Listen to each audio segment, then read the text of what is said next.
I can't hear. I can see your screen, Neetu. Okay. Okay, sounds great. Yeah, I mean, I can go on just without the slide. We can share the slides later. I'm just going to go ahead and maybe highlight what the process is about. So this particular work actually came out of an FDA ASA collaboration initially regarding can we come up with a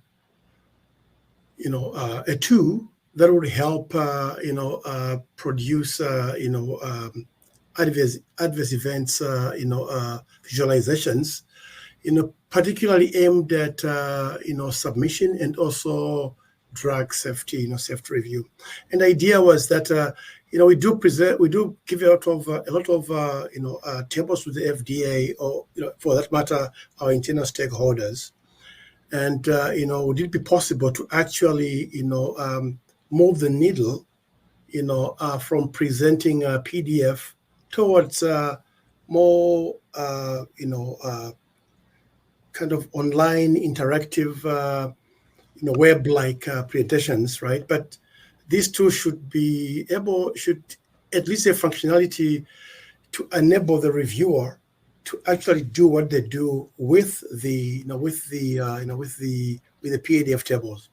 So what started off as a very simple discussion ended up being a fairly intense discussion, and eventually we also ended up with having discussion with PHUSE, and we then ended up with this ASA, PHUSE, and FDA collaboration. And there's a lot of intense discussion at the beginning as to what would this tool look like? Who are the end users? Can we really make it useful? Because there are a lot of nice tools out there, and we learned a lot of challenges from the end users, as to what would be inappropriate to use. So after going back and forth, we all agreed that in sometimes we all want to present that Rolls Royce. I'll probably say versus maybe a Chevette, and maybe we're not looking for a Rolls Royce or Chevette, but something in between that actually, is really doing what the reviewers are trying to look into in terms of safety data. And we kind of agreed that let's hone in on a staged approach in which we start with some initial things of if I was to move away from the PDFs into this other world, how would this look like? And really doing some testing and looking at how that would work, but really thinking about the review process of safety data. How does that actually work in practice? And through that corroboration, we had a chance to have the discussions with some of our different FDA audiences, kind of hearing as to what they think about when they're reviewing stuff, along with, well, we want also this functionality, and so we're kind of looking at these 4 stages, starting with the simplest approach, all the way to the approach where you are looking at really advanced methodology, no more, maybe I would probably say a quantitative safety, where you are bringing in some of the newer thinking. So that's how we kind of designed the two in terms of let's go stage by stage, have this tested, and there's been some people who have really helped to move this along, to kind of get it going and having these discussions. We've been to the FDA 4 times, mostly recent last month, primarily to follow up on one of the recent FDA proposals. If you attended the FDA pre-marketing safety proposal at the Duke Margolis FDA workshop in September, they came up with a whole bunch of new ideas. And so our last meeting last month with some of our FDA colleagues was to really walk us through, hey, if this is a new thinking, how do we bring this into the tool so that actually we are staying not just true to in the initial thinking, but really bring all the new thinking, but also still going in the direction of building a tool that really enables you to do your submission, but also enable the reviewer to do the review in a very efficient manner, but also thinking about how do you review these documents? And to do that, you can look at the FDA internal safety review guideline along with some of these new proposals that the FDA just came with. So the two tries to stay abreast along with what is going on. So I'm going to stop here, give Neetu a chance to show you where we are, based on the input that we have received, and also to acknowledge all those guys who have helped, too numerous to mention, but the slides that we'll share later are going to have more details of what we have been trying to do and the ideas behind and so on. So Neetu, I'll leave it up to you. Yeah, thank you so much. Thank you, Melvin, and thanks everyone for joining this call. And I just want a quick correction. I'm from Pfizer and Melvin is from AbbVie. So we both are leading PHUSE. He mentioned ASA, American Statistical Association, as well as collaboration with FDA and advancing visual analytics for the drug safety review. So when he was talking, I was just playing and you were looking at my screen. So this is, like he mentioned, it's the forest plot as well as the volcano plot, what we did it. And also the new guidelines, STGIG implementation, the standard tables and figures, September they released it. And we did implement FMQs, that is similar to SMQs, that is FDA medical queries. So let's start a quick demo on the forest plot. And here it's the same way, the data source, you can get it from XPT form, SAS7B DAT, which is usually traditionally, we have all the data sets, but right now, it doesn't matter. It's any form of a CSV file. It can take it, this tool, browse the data. Just to be clear, this is from ADAM, not STTM. That is analysis data set. So currently, which I uploaded CSV file, that is adverse event. And based on that, we have a treatment variable, the population filter based on the different population if you want to adjust it.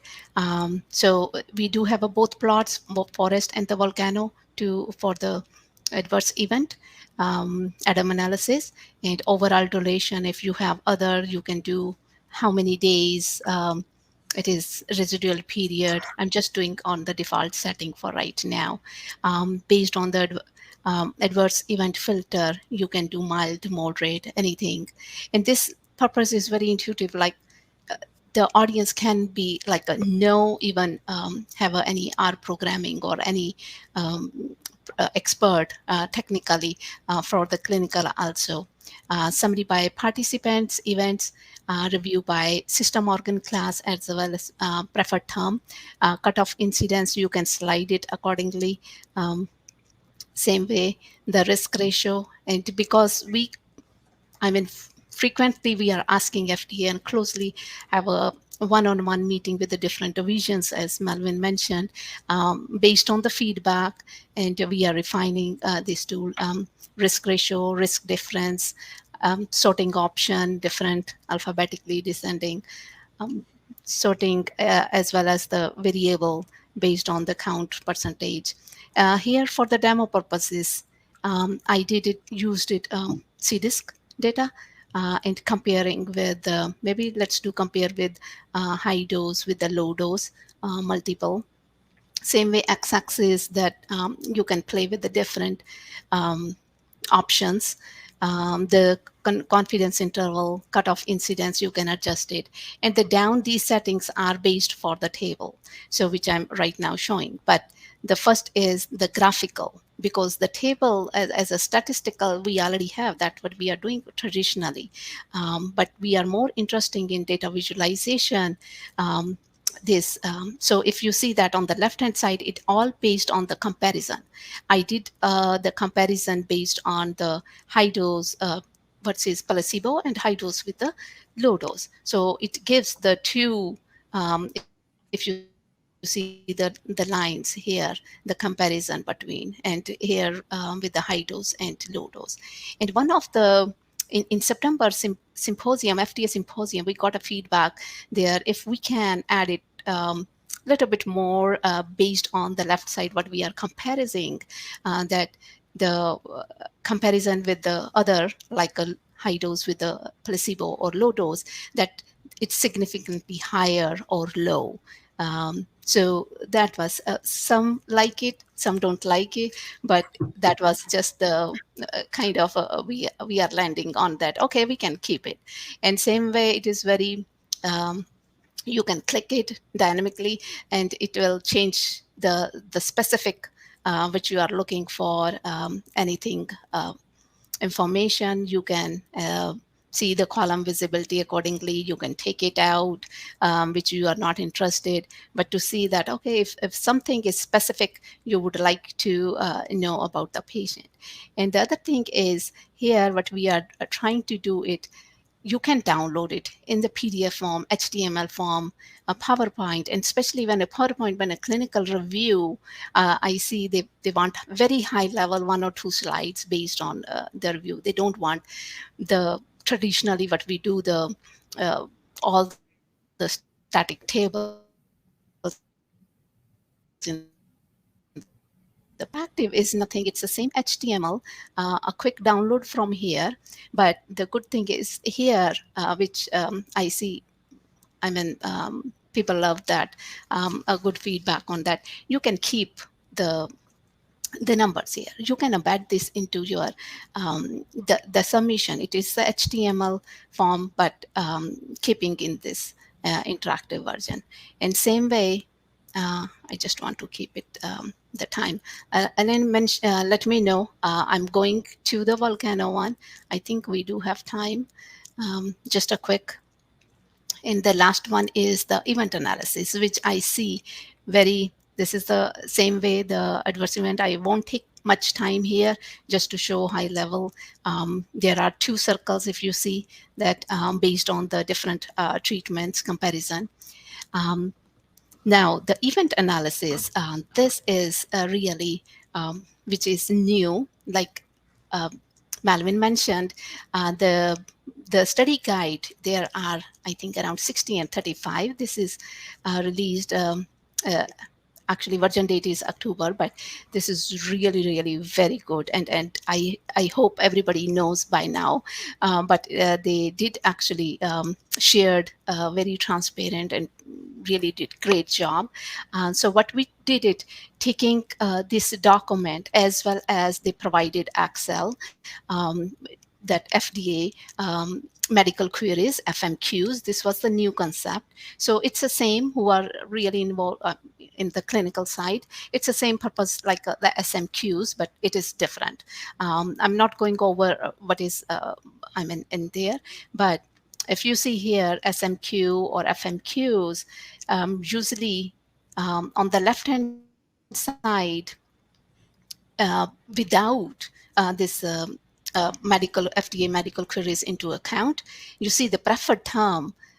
It shows the different numbers like 4.3 and 18.99 and here. But if you see a one more stack, so it is based on the FDA medical queries that called FMQs. When they are reviewing a clinical side, they do want the comparison based on that there is a relation. For example, the anxiety, and this one I'm just making an example. Again, the purpose is not going over this document, just to show that visualization, what we recently, very quick a turnaround when we got this and discuss with that.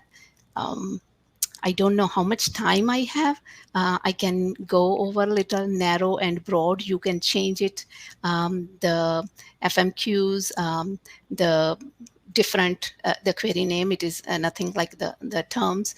The preferred term, you can change it. The reference line, you can accordingly change it. And narrow is, the difference is broad has everything. So everything in this sense, additional to narrow. Same concept, but what we are doing for the SMQs. I'll take a pause just to check with that. Do we have more time or? 2 minutes. Okay, Melvin, do you want to end up something or do you? No, I think you've covered the demo based on the input we have received, including the most recent one, and just acknowledge the FDA colleagues who agreed to meet with us and walk through this in terms of what they wanted to see regarding the new ideas, and also acknowledge all the great team that has been supporting this, from both PHUSE and ASA, and also our FDA colleague, particularly Jessica, for you always being supportive, and all other colleagues who have been really supportive to continue moving this forward, to where we want it, where we want to go. Okay, great. Do we have any questions? I mean, this is again, like I mentioned, it's a similar concept. Nothing is new.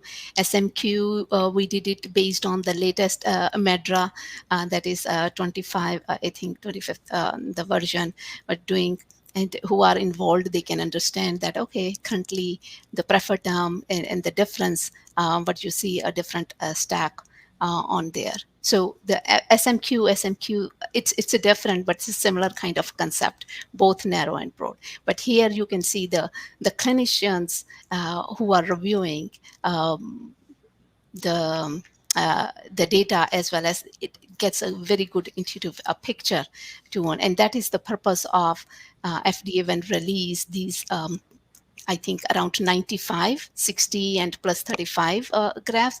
It's a very comprehensive visualization, and we are trying to, whatever the high level to cover in this advanced visual analytics for the drug safety review. Okay, thanks everyone.